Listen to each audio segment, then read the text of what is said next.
Votre enfant n'arrête pas de râler, il n'est jamais content, il se plaint. Et il faut bien dire qu'en tant que parent, quand on a mis des efforts, qu'ils soient financiers, organisationnels ou encore le temps que l'on a pu consacrer pour leur faire quelque chose qui devrait leur faire plaisir et que on se heurte à des râleries ou des plaintes incessantes, il y a de quoi être convoqué Bouddha pour garder son calme ou avoir envie de s'en prendre à nos enfants. C'est tout à fait normal. Comment réagir face à ces râleries? Comment faire en sorte qu'elles ne s'installent pas? Est-ce que votre enfant est un râleur et va rester comme ça? Eh bien, c'est ce que je vous propose de découvrir dans cette nouvelle vidéo.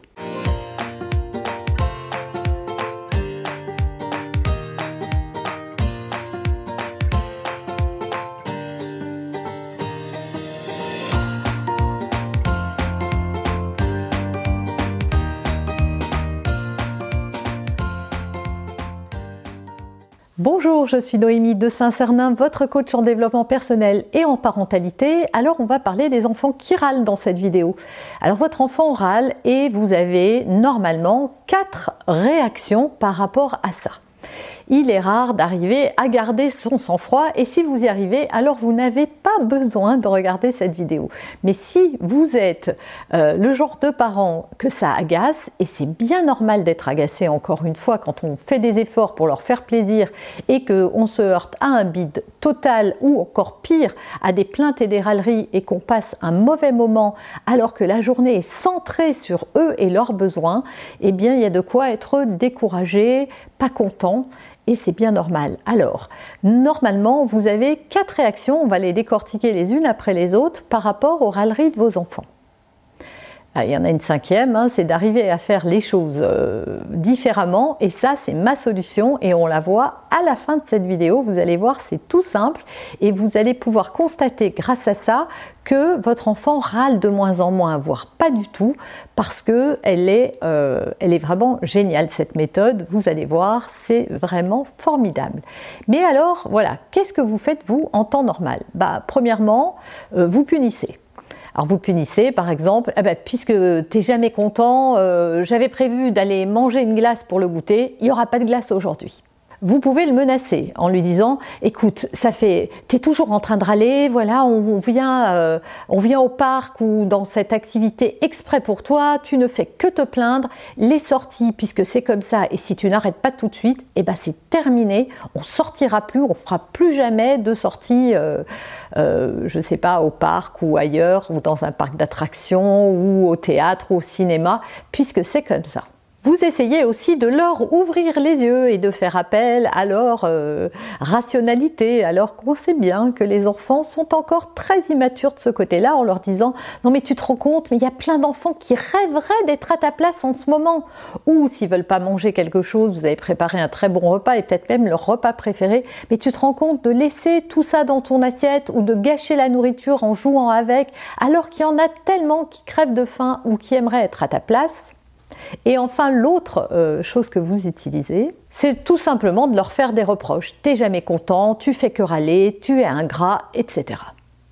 Eh bien, toutes ces méthodes-là, elles sont stériles, elles ne servent à rien, à part à vous soulager un petit peu de votre propre frustration, et c'est tout. Parce qu'en fait, si vous en prenez à eux à ce moment-là, c'est pour plusieurs choses. La première, c'est que vous aviez à cœur de leur faire plaisir. Et donc quand vous êtes face à des enfants qui vous envoient l'image que finalement ça ne me fait pas plaisir puisque je fais que râler, c'est comme si vous mettez face à un échec, votre propre échec, vous avez quelque part échoué à vouloir les rendre heureux ou leur faire plaisir. Et ça, on peut dire que c'est frustrant, évidemment. Il y a aussi le fait que, je ne sais pas, cette sortie, elle a peut-être coûté de l'argent, donc on aurait pu faire autre chose. Vous auriez même pu faire quelque chose pour vous toute seule de manière égoïste, et c'est pas le cas. Donc vous êtes en colère contre eux de voir qu'ils n'apprécient pas les choses à leur juste valeur. Et il y a de quoi, là encore, être frustré. Et puis aussi, il y a les parents qui se disent, en fait, cet enfant est jamais heureux, ou peut-être qu'on l'a trop gâté, ou qu'il ne se rendra jamais compte de la chance qu'il a, ou des opportunités, ou de tout ça. Et donc, pareil, ça vous frustre énormément, et c'est pour ça que vous réagissez comme ça. En fait, dites-vous simplement que votre enfant ne fait pas exprès de râler ou ne le fait pas dans ce but-là. Peut-être qu'il cherche de l'attention, ça c'est possible. Et donc ça lui permet d'avoir de l'attention. Peut-être qu'il a vécu une frustration. Il y a un quart d'heure, une heure ou même un peu plus, vous êtes passé devant quelque chose, il vous a demandé un bonbon, un nouveau jouet ou Dieu sait quoi, et vous avez dit non. Votre enfant a vécu de la frustration, il ne l'a peut-être pas exprimé à ce moment-là, et donc un peu plus tard, voilà, cette frustration va prendre la forme d'une râlerie ou de remettre en question quelque chose parce qu'il a besoin d'exprimer la frustration, la petite colère, la petite insatisfaction qu'il a ressentie plus tôt. Alors maintenant qu'on a dit tout ça, qu'on a vu comment vous réagissez, quand on a vu comment votre enfant, lui, vit les choses, je voudrais aussi vous préciser une chose, c'est que plus vous allez agir de la façon dont on vient de voir, et plus vous allez renforcer ça chez votre enfant.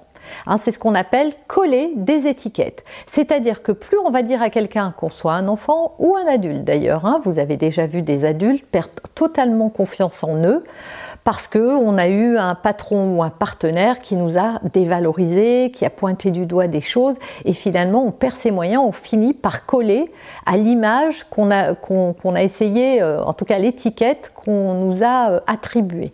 Et bien pour les enfants c'est pareil, et c'est encore plus agissant parce qu'ils sont tout petits, et que en plus votre parole est précieuse pour eux. Ce que vous dites, c'est vous avez raison, vous êtes l'adulte. Et jusqu'à assez grand, jusqu'à l'adolescence, votre enfant prend vos paroles pour paroles d'évangile. Même si ils s'opposent ou ils vous disent mais non, mais au fond d'eux, ils finissent par se conformer à vos attentes. Donc en fait, vos enfants font ce que vous attendez d'eux d'une certaine manière. C'est-à-dire que si vous leur dites sans arrêt qu'ils sont râleurs, qu'ils ne sont jamais contents, qu'ils sont ingrats, eh bien ça va renforcer ce trait de caractère chez eux. C'est pour ça qu'il faut faire attention à votre parole, comme dans les accords Toltec, vous connaissez peut-être ce livre, si vous ne connaissez pas, je vous encourage à l'acheter, mais il y a un des accords Toltec qui dit que ta parole soit impeccable. Les mots ont un pouvoir, ils ont un pouvoir sur nous, ils ont un pouvoir sur nos enfants, et ils ont surtout le pouvoir d'ancrer un comportement. Alors maintenant qu'on a dit ça, comment on fait? Alors la solution, elle est toute simple, questionner leur frustration. Votre enfant, comme on l'a vu, fait peut-être ça juste pour avoir de l'attention.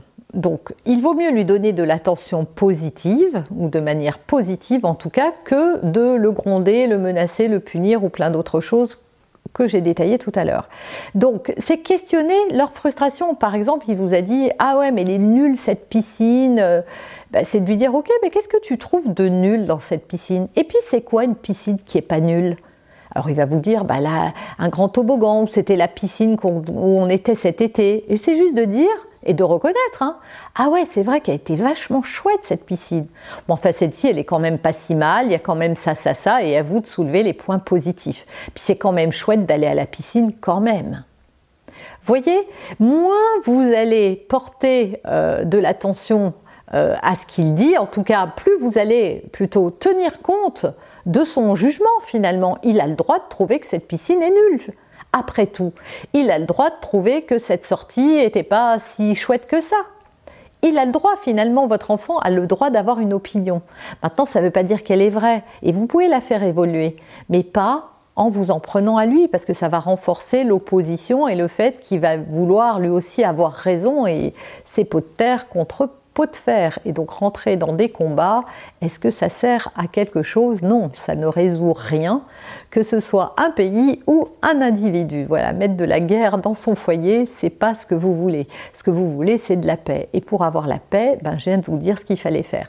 Sachez que le spectacle s'arrête quand les spectateurs s'en vont. Ça veut dire que moins vous allez porter attention et de crédit et être impacté par ce que dit votre enfant, même si je sais que c'est dur et qu'au fond de vous, il y a un truc qui boue.